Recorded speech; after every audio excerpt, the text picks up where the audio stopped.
Hello everyone, welcome to my channel. A lot of you guys must have wondered how to cook authentic Chinese fried noodles.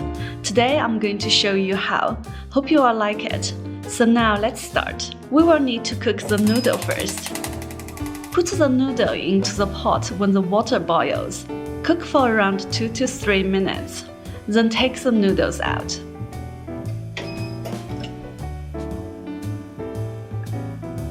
One important step here is to add 1 spoon of cooking oil to the noodles.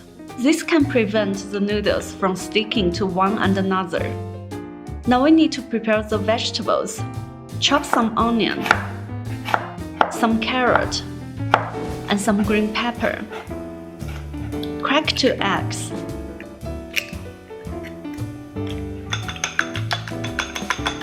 Prepare the pan and add some cooking oil to it.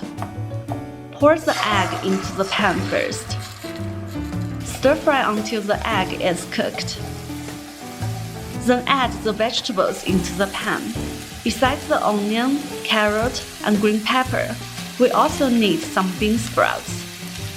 Stir fry a little bit. Don't let the vegetables get overcooked, because we want to keep their fresh and crispy taste.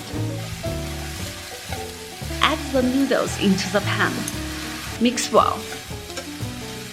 And now we need to prepare the sauce. We need 2 spoons of soy sauce, 1 spoon of dark soy sauce, ½ teaspoon of salt, and some water. Mix well. Pour the sauce into the pan.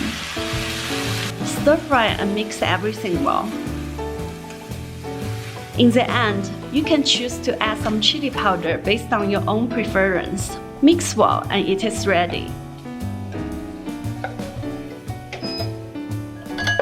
If you like my cooking recipes, please click the like button and subscribe to my channel.